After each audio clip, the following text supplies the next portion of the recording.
Então a gente chama aí de fazer venda no atacado. Então é comum a gente realizar vendas às vezes, vem um produto, a gente coloca lá 150 pessoas dentro de uma apresentação e vende lá 60 unidades num dia. Sim. Então é muito comum isso para nós, né? A gente é uma empresa lançadora.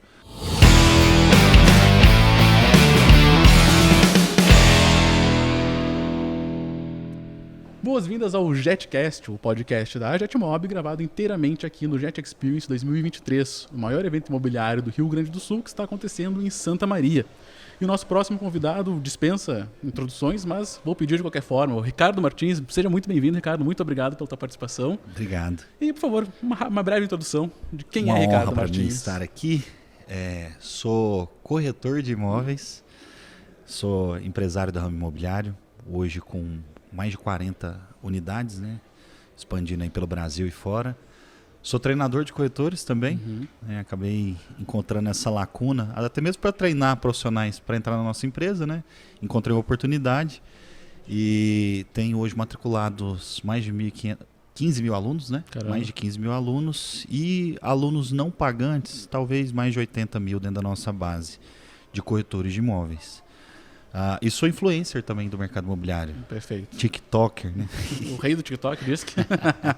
Perfeito, Ricardo. Temos algumas perguntas, então, que principalmente, quais são os maiores desafios de lidar com uma empresa de alta complexidade, como é a MyBroker? Como é que vocês lidam com esses desafios? Certo. A gente diluiu um pouco as responsabilidades, diluiu bastante, na verdade. A gente criou uma empresa mais horizontal. A maior parte das estruturas imobiliárias tradicionais, elas são muito verticais. Então você tem lá um grupo de corretores, às vezes um gerente e o dono. É muito vertical. E aí é difícil fazer essa gestão e expansão. O que a gente fez? A gente pegou e diluiu a cada 10, 12 corretores, eu tenho um gerente. A cada 4, 5 gerentes, eu tenho um diretor. A cada diretor, esse cara pode se tornar um sócio de uma das minhas lojas. Então, a estrutura ela é bem piramidal mesmo. Dilui o lucro para quem está em cima, né? Nós, como donos, a gente fatura bem menos do que uma imobiliária tradicional, como donos de outras imobiliárias. Sim. Só que a longo prazo, a gente tem muita capilaridade, né? Então, a gente dilui também, além do lucro, o risco. Então eu tenho, por ter mais de 40 lojas, às vezes uma não está indo bem das pernas, só que as outras vão compensando. Então no resultado geral a gente acaba ganhando bem, a gente acaba construindo um negócio mais saudável, mais estável e que proporciona crescimento de muita gente. Então o cara, quando ele entra na MyBroker, ele já é treinado para ser líder. Sim. Ele já entra com a visão de liderar. Então o trabalho, ele é bem diluído. Então é mais fácil. Nesse aspecto é mais fácil. Sim. É mais fácil a gestão da empresa. Tem pouca responsabilidade sobre o Ricardo. Porque eu cuido, por exemplo, da parte de treinamentos e de marketing. Eu não quero nem saber o que está acontecendo no meu financeiro. Eu tenho um sócio que cuida do financeiro e ele se vira. Eu tenho outro que é o CEO que cuida da parte da expansão das operações e de parcerias da empresa. Tem um outro que é de expansões de abertura de lojas. Então, cada um cuida, como se diz, né? Cada um no seu quadrado e a gente se vira muito bem. Então, a gente diluiu muito as responsabilidades. Então, mesmo sendo uma empresa muito grande, ano passado a gente vendeu 2,1 bilhões, esse ano a gente passa de 3. Tem muita gente para assumir essa responsabilidade junto. Eu tenho hoje mais de 260 gerentes. Então, é gente pra caramba, mano. Inclusive, esse é um ponto que eu lembro de ter conversado com uma das lives que fez de pré-evento, que é digamos, a mobilidade dentro da empresa, que proporciona esse crescimento e que proporciona para o corretor e, por contrapartida, proporciona uma retenção maior desses profissionais, né? Exato. É esse o objetivo? Como é que funciona todo esse esquema montado, tendo em vista o que exatamente? Esse é um dos principais objetivos, porque toda imobiliária sofre com turnover. O cara fica bom, o histórico geral, essa é a dor do dono de imobiliária, né? Ele cria um corretor, ele treina, ele capacita, ele tem aquele período de maturação, depois de 1, 2 anos o cara começa a vender bem, se torna gerente, forma uma equipe, e aí ele pensa assim, ele bate num teto, né? Aí ele, eu tô deixando um pedaço da comissão aqui, eu consigo fazer isso aqui sozinho, eu consigo fazer a minha. E ele tá até certo. Se ele não tem, né? Se ele não tá vendo outra perspectiva, ele não tá errado. Ele vai embora. Aí ele, quando ele tá no ápice da produção dele, quando ele te dá mais retorno e ele te custa menos, porque você já gastou tudo que tinha para gastar com ele, e agora que ele tá trazendo mais lucro, ele vai embora. E aí você começa totalmente de novo o processo. Então a imobiliária, o ciclo das imobiliárias é um ciclo de que ele se renova. Ela tá indo muito bem, ela tem uma queda. Ela tá indo muito bem, ela tem uma queda. Então, para solucionar esse problema, a gente pensou, cara, não posso deixar esse cara ter um teto. Ele não pode parar de crescer. Então, ele vai crescendo como corretor. Tem vários estágios de corretor. Trainee, júnior, pleno, sênior, master. E aí depois gerente, coordenador, diretor e depois sócio. E sócio de uma loja, quero continuar abrindo, tenho força para isso, energia. E multipliquei minha equipe, abre 2, 3, 4. Tem sócios meu com 6 lojas. Sim. Né? Então, o cara não tem fim, o crescimento dele. A gente entendeu que esse reconhecimento de chamar o cara para ser dono junto, ele segura mais as pessoas do que propriamente remuneração. Porque algumas imobiliárias adotaram uma fórmula, a pessoa, não, é porque o cara quer ganhar mais. E aí foram pagando 60%, 70%, chegar ao cúmulo de alguns imobiliários que pagam 80% dos honorários. Não fecha a conta. A gente que é empresário, a gente sabe. É quase que fosse um cowork, não é uma imobiliária mais. Sim. E aí a gente entendeu, o lance não é a remuneração. Tem mais a ver com reconhecimento e perspectiva de crescimento. E aí funcionou, cara. E o crescimento da MyBroker tá ligado a isso? Tu imagina? Tu avalia? Total. A isso somado com a parte de ensino, porque nós somos uma empresa de muito ensino, cara. A gente não tem medo. Aí mais uma coisa, o cara que ele tem medo de perder o corretor, ele não entrega todo o ouro para ele. A gente pensa o contrário. Eu preciso entregar tudo para esse cara. Ele pode ser, eu preciso que ele seja apto, inclusive, a ter a própria imobiliária dele. Só que ele não vai querer sair, porque ele quer abrir junto comigo. Então eu treino muitas pessoas. Não tenho medo de ensinar absolutamente tudo. Para quem está conosco, e algo contraintuitivo, a gente ensina para quem está de fora. Porque eu acredito que esse cara de fora, em algum momento, ele pode querer trabalhar comigo. E como é que funciona a expansão? Vamos abrir uma loja nova em Santa Maria, sei lá, né? Só como exemplo. Como é que se chega a essa decisão e se decide quem vai trabalhar nela? Algumas praças são praças que a gente tem interesse de ter loja própria, então elas estão dentro do nosso plano de expansão. Outras cidades um pouco menores, que não são capitais, lá a gente abre a possibilidade para franquias. Perfeito. Então, hoje, dessas 40 lojas, eu falo mais de 40 porque tem algumas que estão em processo de abertura, mas vamos pegar essas 40, 8 são franquias, 32 são lojas próprias. As franquias, esse contato, ele vem de fora. Então, a gente fica meio que passivo, as pessoas procuram. E aí a gente faz um namoro ali, fica flertando. Normalmente, para abrir uma franquia, demora uns 7, 8 meses. Caramba. Desde a primeira vez que a pessoa procura. Então, não é uma questão de ter grana e comprar. Não existe isso. Não, eu tenho um valor, eu quero fazer o aporte e comprar a franquia. Não é assim. Ele tem que passar por todo um processo, a gente tem que conhecer, dar muito fit, porque senão acaba sujando o nome da empresa. Se eu deixo qualquer um entrar, o cara vê a marca, vê que está crescendo, ele, eu quero essa franquia. Não, é diferente de você ter uma franquia de produtos que tem uma esteira de produção ali e tudo mais. E não é o Subway, né? Não tem essa receitinha ali. Então é bem mais complexo. Então se essa pessoa começa a queimar o nome, vai refletindo na minha imagem, Ricardo, vai refletindo na imagem da marca. Então a gente decidiu segurar. Então hoje eu tenho uma demanda muito maior do que eu consigo atender. Sei lá, eu tenho lá 400 pessoas querendo ser franqueados e estão em análise. Estão lá namorando. E até aí, e muitos desses nem vão, na verdade, né? Muitos não vão. E aí a gente está pensando em possibilidades, por exemplo, de criar algum tipo de treinamento que o cara possa fazer uma aplicação, ficar algumas semanas lá em Goiânia. Isso ainda estamos avaliando. Mas a maior parte das nossas lojas é naquele formato de partnership, que é um cara que era corretor, que virou gerente, diretor e vai abrir em uma outra praça. Sim, algo que seja também que ele conheça, né? Imagino. Isso, e quando eu vou, por exemplo, se eu fosse abrir nessa praça aqui, tem que ter um interesse local, tem que ter alguém daqui que interessa para somar com alguém da minha estrutura. Aí eu mando um cara dos meus para ser sócio desse de cá. Então são 2 DNAs. Tem o DNA MyBroker e tem o DNA local. Porque Sim. um erro que a gente percebeu em outras franquias imobiliárias, que a gente avaliou as outras para ver onde estava errando, é que às vezes a franquia era de São Paulo e aí o cara ia para Goiânia. E ele fala, não, funciona em São Paulo, eu vou abrir em Goiânia. Só que faltava o DNA goiano. E aí o paulista tentando negociar com o goiano é muito diferente. Então a gente entendeu, não, eu preciso ter as duas coisas. Eu preciso ter um cara com o DNA da marca casado com o cara do DNA local. Porque são formas diferentes de comportamento. O cara do Rio Grande do Sul comporta diferente do cara do Nordeste, né, do cara ali de Goiás. Então a gente tem que somar esses dois DNAs. E aí tá funcionando bem, cara. É complexo, não é tão simples abrir as nossas lojas. Mas o bacana é que elas multiplicam.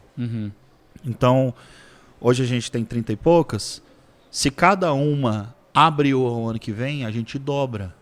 Sim. Então é exponencial, né? Então a ideia é que dentro de 5 anos a gente tem, sei lá, mais de 200 lojas. Porque o processo, ele multiplica. E aí me parece sustentável, né? Porque daí tu cria um cara de confiança, começa a entrar no mercado, muda todo o jogo. Exatamente. E esse cara, para ser nosso sócio, normalmente ele está dentro da estrutura há uns 3 anos. Então é uma pessoa que eu já conheço bem a fundo, já experimentou todo o processo, já passou por dores, já viu a coisa acontecendo. Perfeito. A Jetmob, naturalmente, é uma empresa de tecnologia, certo? E queria saber, no teu tempo como corretor, como é que tu tem visto essa relação corretor-tecnologia crescendo, evoluindo, mudando, né? A tecnologia é uma aliada. É uma aliada, a gente sabe que é uma aliada. Demais. Mas como que isso foi acontecendo no passar do tempo? Qual é a tua avaliação disso? Certo. O corretor, de forma geral, ele é muito arredio, por incrível que pareça, a tecnologia. Então, muitos não abraçaram. Esses dias eu fiz uma pesquisa, por curiosidade. Peguei dentro da minha base de alunos e lancei um formulário de pesquisa para entender o comportamento dos alunos com relação à inteligência artificial. Isso foi agora, deve ter uns 4 meses que eu fiz essa pesquisa. Feita essa pesquisa há 4 meses dentro dos meus alunos, que são pessoas que estão fazendo um curso digital, que estão lá. Eles tiveram o primeiro contato com inteligência artificial dentro da minha inteligência artificial. Ou seja, tá muito atrasado, porque isso aí, ó, ChatGPT, Bard, todas as outras, você está aí tem tanto tempo, os caras 95% dos meus alunos não tinham nunca tido um contato com inteligência artificial. Ou seja, assim, aonde que está o problema? É que eles não se dispõem. Não sei se é uma questão de medo, de ser difícil, de ser complexo. São poucos. Eu tenho uma luta gigantesca para fazer o corretor usar CRM, para fazer gestão das coisas de forma automatizada. Tenho dificuldade. Sim. Falando em CRM, já puxando um pouquinho a frase abraçada, o que tu considera essencial num software, no CRM, para o dia a dia do corretor imobiliário? Olha, a gente pensava a gente acabou comprando um CRM já desenvolvido e foi adaptando para o nosso. A gente já passou por vários.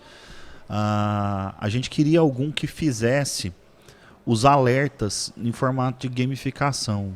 Né? Então, para que o corretor não esquecesse, porque eu exigi disciplina do cara, é complicado. Eu ensino disciplina, mas a disciplina é algo muito pessoal. O cara tem que querer construir isso, ele tem que estar disposto a fazer isso acontecer. Aí eu pensei, como fazer isso de uma forma que dentro do CRM, o CRM possa criar esses alertas e possa criar gamificação. Tipo assim, ó, você tá ganhando pontos porque você fez follow-up. Ó, follow-up da semana. Ó, fiz tantos follow-ups. E aí vai acumulando pontos ali dentro da estrutura para esse cara. Então ele meio que vai brincar para fazer o que ele tinha que ser feito como adulto. É estranho isso. Eu sou um cara mais disciplinado, eu construí disciplina, então eu acho meio besta fazer isso. Mas, de forma geral, como as pessoas reagem assim, isso está aumentando o resultado. Eu estou forçando esses alertas. Então esse cliente aqui está tanto tempo sem responder, sem você dar um tipo de retorno. Dá um retorno, ganha tantos pontos. Então vai tá acontecendo essa gamificação dentro do CRM e as pessoas estão respondendo agora. A gente percebeu que a cobrança ela não funciona. O estímulo prazeroso está funcionando melhor. Porque antes o gestor, a gente fala, gestor, você tem que cobrar dos caras. Cobra o cara, senta com o cara ali na mesa e puxa, vê o que ele está fazendo no CRM, vê o que está faltando, o que está na base. Porque muito cliente, cara, tá ali e não vai comprar. Mas tá lá. O cliente tá na base do corretor, já caiu ali. É só uma questão de saber trabalhar o cara, ter uma paciência ali para esperar um mês, algumas semanas, e o cara vai comprar, só que acaba se perdendo. Né? Leads muito bons acabam se perdendo porque o corretor não dá sequência. Então antes a gente pegava o gerente para chegar em cima e colocar pressão. Aí a gente viu que não funciona, especialmente porque não são funcionários também, né? O corretor ele é associado. Então essa pressão não funciona bem. Na gamificação está funcionando melhor. Que curioso, interessante saber disso. E como a MyBroker também é uma empresa muito grande em vários lugares do país, a gente estava conversando um pouco sobre isso agora mesmo no podcast, queria ver contigo quais são essas diferenças regionais que tu vê, esses que são obstáculos a serem vencidos e que tu observou nesse tempo de expansão da MyBroker. Cara, alguns lugares têm o nível de atendimento diferente. São Paulo, por exemplo, tem um nível de profissionais muito comprometidos. Isso não é nem só no mercado, tá? Você vai num restaurante, o garçom ele te atende num nível profissional diferente. Algumas outras praças, o pessoal parece que não tem o comprometimento com o trabalho da mesma forma.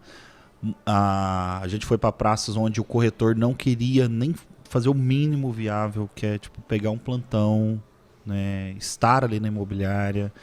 A gente encontrou muita diferença no perfil do cliente. Muitos clientes que não são objetivos, por exemplo, quando você trabalha em Minas Gerais, em Goiás, o pessoal não é objetivo.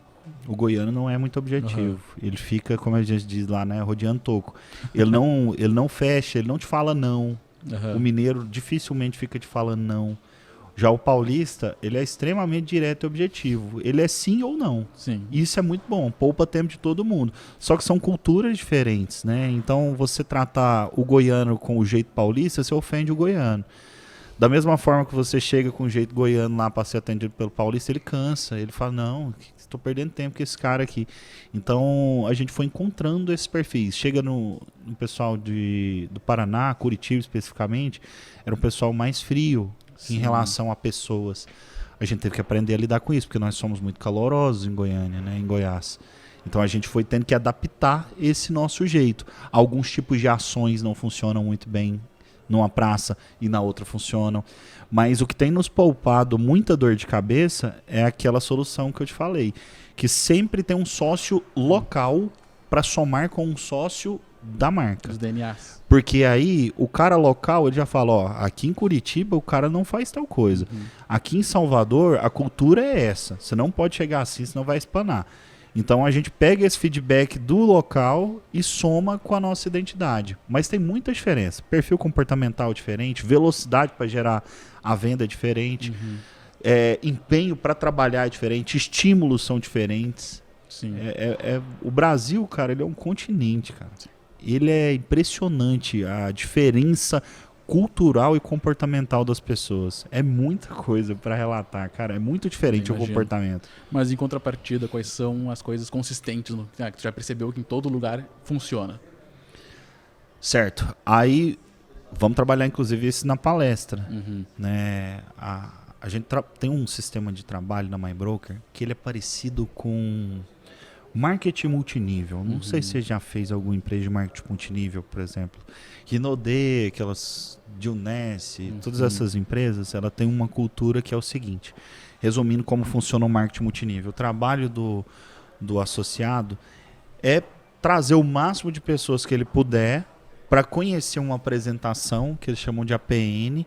Dentro dessa APN tem prova social de pessoas que foram bem-sucedidas, que usou o produto, está feliz, de outras que ganharam grana com o produto, que está trabalhando. E aí ele mostra tudo isso dentro de uma apresentação, então tem um efeito, uma prova social ali, tem um efeito manada, tem autoridades que vão falar ali dentro daquele contexto.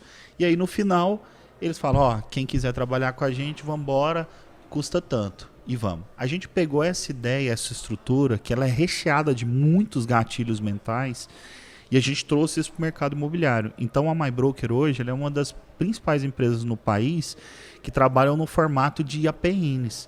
Então são apresentações que a gente faz toda semana. Normalmente nas terças e nas quintas, nas lojas regionais. A gente escolhe um produto, a gente escolhe alguma coisa para apresentar, para ser o produto foco. O trabalho do corretor é sair buscando os relacionamentos dele, na rua, em qualquer lugar, trazer pessoas para essa reunião. Essa reunião, ela é uma reunião descontraída, vai servir comida, vai servir bebida, não tem pressão, a gente vai fazer uma apresentação descontraída, leve, tranquila, no final, durante, tem a prova social de pessoas que compraram, aí levanta um cara e fala, não, eu comprei, ganhei tanto, assim, assado e tal, beleza. Aí no final, a gente põe a galera para assinar. É o mesmo formato do marketing multinível. Então, esse modelo nosso de APN, a gente aplica ele no Brasil inteiro. Então a gente chama aí de fazer venda no atacado. Então é comum a gente realizar vendas às vezes, vem um produto, a gente coloca lá 150 pessoas dentro de uma apresentação e vende lá 60 unidades num dia. Sim. Então é muito comum isso para nós, né? A gente é uma empresa lançadora.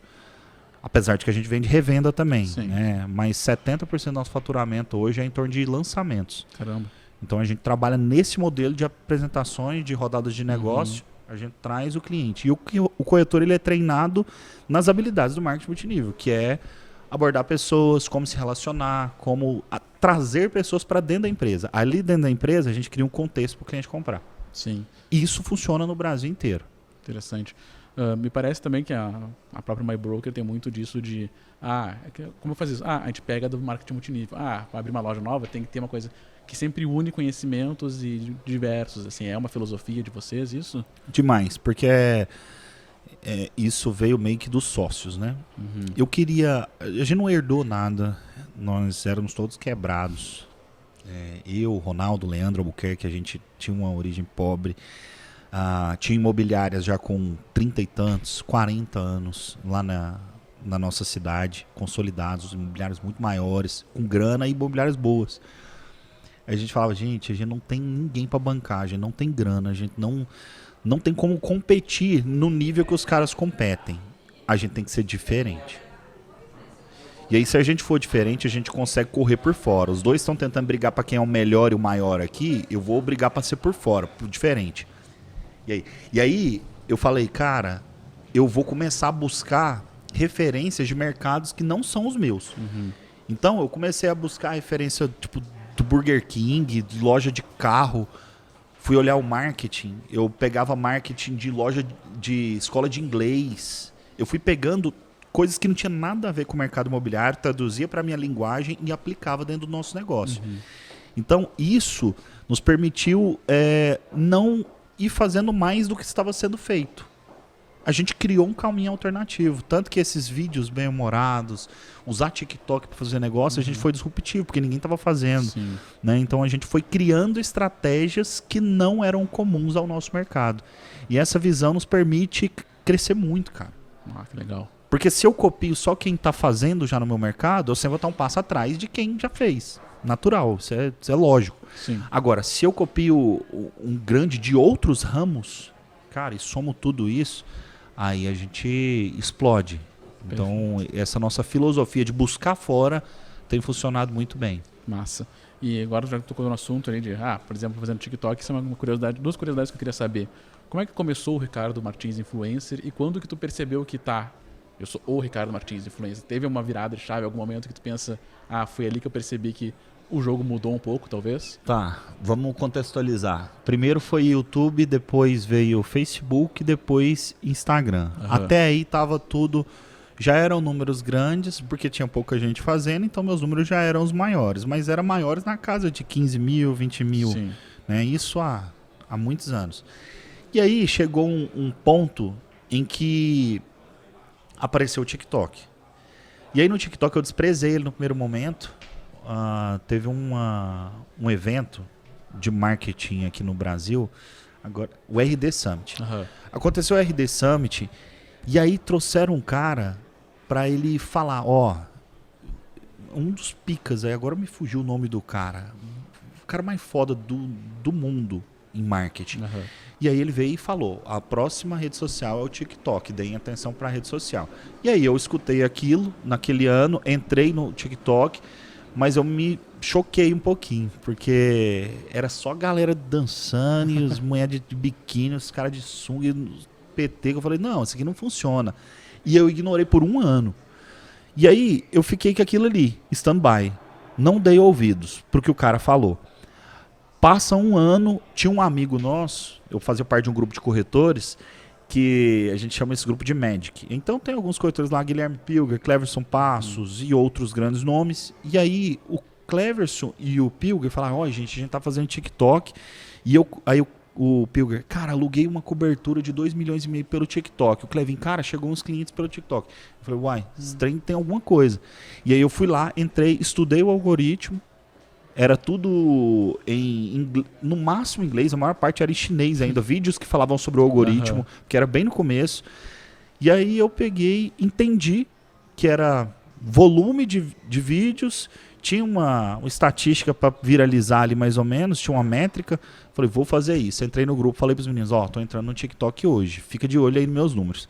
Cara, deu 1 mês, eu bati 100 mil seguidores. Caramba. Aí, no segundo mês, 200, 300, 400 mil, fui subindo, bateu 1 milhão e não parei.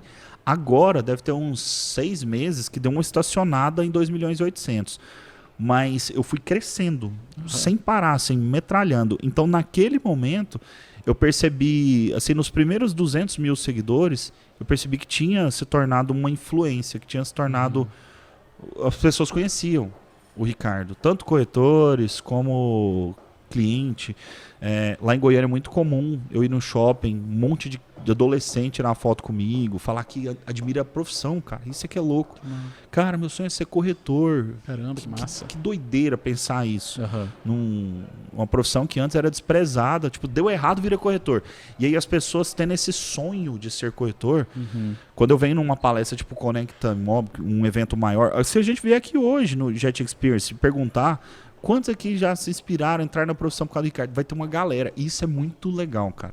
Então, foi a partir do TikTok, então foi começo de pandemia, que eu percebi que tinha extrapolado, rompido essa bolha e eu tinha virado uma figura do mercado imobiliário, né?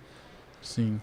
E imagino eu que muitos corretores já devem ter conversado contigo dizendo, gostaria de ser um influencer. Isso acontece com alguma frequência? Acontece. Normalmente eu tento dificultar ao máximo para a pessoa. Eu falo assim, cara, não queira muito isso. Por quê? Porque agora, abrindo meu coração aqui, isso tem mais a ver com um chamado e um propósito do que propriamente algo que é gostoso e lucrativo. Porque do mesmo jeito que a pessoa tem desejo de conquistar algum tipo de influência, de fama, depois que você chega no nível, você vê, cara, isso aqui é pesado pra caramba. Isso aqui não é tão legal como eu pensava. Então a responsabilidade é muito grande, a pressão é muito grande, a exposição incomoda. Então as pessoas desejam a certa fama até alcançar. Depois ele quer dar um jeito de ficar anônimo. Eu tô tô nesse momento em que eu tô, por exemplo, querendo me mudar para os Estados Unidos para passar um tempo folgado, sem ficar com muita pressão. Então eu cheguei nesse momento. Aí eu falo, pessoal, gente, isso foi um caminho que eu escolhi, porque eu gosto de ensinar pessoas, eu gosto de influenciar, isso tem parte do meu propósito, é algo que me faz sentido, que me faz viver. Agora, se você está pensando em ganhar dinheiro e ser bem-sucedido como corretor, não precisa. Não precisa. A maior parte dos corretores que eu conheço que são muito bem-sucedidos são low profile. Dá para usar redes sociais, ter alguns seguidores ali e fazer negócio na rede social? Dá. Eu ensino a fazer isso. Mas não precisa de ser famoso. Agora, se o cara quer e ele fala que o sonho dele é tocar a vida de muita gente, aí é outra história. Mas eu já dou aquela desestimulada na galera. Sim. Porque às vezes a pessoa ilude. Ele acha que é muito legal e é gostoso, e essa fama é legal e da hora, eu tenho que bater a real na pessoa, porque não me bateram essa real. Antes de eu chegar nesse nível, não falaram pra mim que tinha esses pontos negativos. Então eu prefiro expor esses pontos negativos para não frustrar as pessoas depois e não machucar muita gente. Perfeito. Ricardo, vamos caminhando pro final já. Então, 2 últimas coisas. Primeiro, qual é a tua opinião até o momento sobre o Jet Experience? Jet Experience, evento extremamente organizado. Agora, falando da parte da organização, muito pontual. É muito difícil evento que seja organizadinho assim. O pessoal muito servo, né? Eu que participo normalmente dos bastidores, né? Então essa é a minha visão. Eu ainda não entrei lá dentro, não vi como está o palco, não vi como estão as coisas. Então eu vou conseguir dar um feedback de como está a estrutura interna depois. Tive pouco contato com as pessoas, estive ali no momento VIP, extremamente bem organizados, pessoas muito solistas, a estrutura com energia muito bacana, os corretores muito empolgados. Tem evento que você vai que a energia tá para baixo, assim, que você vê que a galera tá meio frustrada, querendo ir embora. Não percebi isso aqui, né? Então, o que eu acompanhei das redes sociais, porque eu fui acompanhando os stories, o pessoal sempre muito animado, uma energia sempre muito para cima.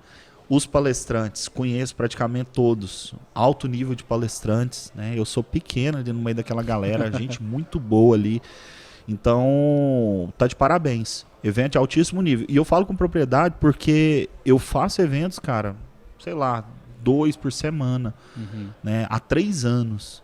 Então, eu tô fazendo muito evento. Então, eu sei muito bem distinguir a diferença de um evento de qualidade e um evento que é mais ou menos. Né? Então, aqui vocês realmente estão de parabéns. Foi muito bacana, cara. Estrutura excelente. E conteúdo? Pô. Perfeito. Para encerrar, eu tenho aqui para uma cuia do Jet Experience, claro, não poderia deixar de ser um presente da nossa equipe para ti. Valeu. Muito obrigado pela tua participação, tanto aqui no podcast como aqui no evento. Um grande nome, naturalmente, tenho certeza que vai agregar muito para todos os nossos congressistas. Ricardo, muito obrigado. Que isso, que honra. Algum último recado? Cara, quero deixar um recado para os corretores. Persista, corretor. Foram muitos anos para chegar até aqui, foram muitas dores, né? Alguns tropeços, mas essa nossa profissão ela é uma profissão de semeadura lenta, mas depois a colheita vem. Então persista. Não sei por qual momento da profissão você que está nos assistindo está passando, mas acredite, ela pode ser uma profissão muito bem remunerada, pode construir muito patrimônio para você, para sua família e abençoar muitas vidas. E eu tenho orgulho dessa profissão, muito orgulho.